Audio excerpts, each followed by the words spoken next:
Day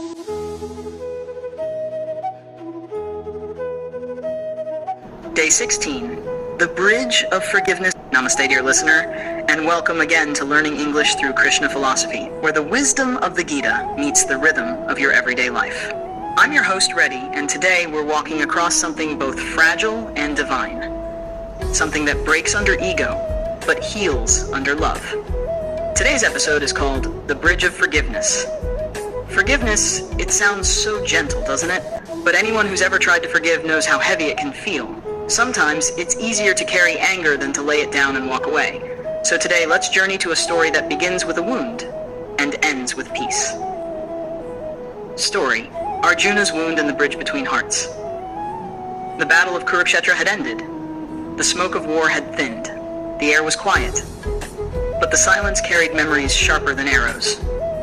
Arjuna sat beneath a tree, his armor still dusty, his bow resting across his knees.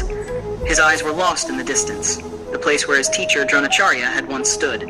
He had fought his own guru, and though victory was his, peace was not. Krishna approached quietly, the soft jingling of his anklets the only sound. "Arjuna," he said, "the battle outside is over, but the battle inside you still burns." Arjuna didn't look up. "How can I forgive myself, Madhava? How can I live knowing I raised my weapon against my teacher?"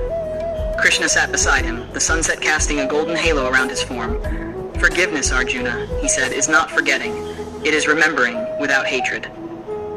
Arjuna's voice trembled. "But how, Krishna? How can I forgive myself or others when the scars still hurt?" Krishna smiled. "Let me tell you a story of two monks and a woman." Story within a story. The two monks. Two monks once walked through a village after a long rain. They came to a muddy river where a woman stood unable to cross. The elder monk lifted her and carried her across. The younger monk was shocked. They had vowed never to touch a woman. Hours later, the younger monk couldn't hold his anger any longer. "Brother," he said, "you broke our vow. How could you carry her?" The elder monk smiled gently. "I left her by the river long ago, but you are still carrying her in your mind." Krishna looked at Arjuna. "You see, my friend, you too are still carrying the weight of what has already passed. Let it down. Forgive yourself, and you'll cross the river of sorrow." Arjuna's eyes softened. "Forgiveness? Is that the bridge, Krishna?" Krishna nodded. "Yes, forgiveness is the bridge that connects pain to peace, wounds to wisdom, and hearts to hearts." The wind brushed through the grass. The last rays of the sun touched Arjuna's face, and for the first time since the war, he smiled. Take a moment, dear listener. Close your eyes, unless you're driving. Who is one person, or one version of yourself, you haven't forgiven yet? Maybe it's a friend who betrayed you, a family member who hurt you, or maybe you, for something you regret. Forgiveness doesn't mean what happened was okay. It means you deserve peace more than you deserve pain. Krishna teaches that holding anger is like holding a burning coal, waiting to throw it at someone but burning yourself first.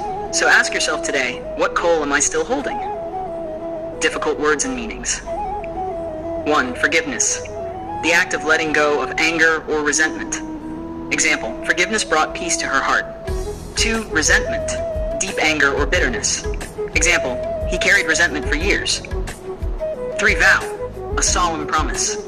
Example, the monk took a vow of silence. 4. Halo. A circle of light, often shown around divine figures. Example, the painting showed Krishna with a golden halo. 5. Sorrow. Deep sadness or grief. Example, the loss filled her heart with sorrow. Let's see what we learned today. Forgiveness is not weakness, it's wisdom. We forgive not to erase the past, but to free the present. Like the monks, we must learn to leave the burden behind. Krishna reminds us, when we forgive, we cross from pain to peace. As we close today's episode, remember that forgiveness is not a bridge you cross once, it's one you keep walking. Each step you take brings you closer to freedom.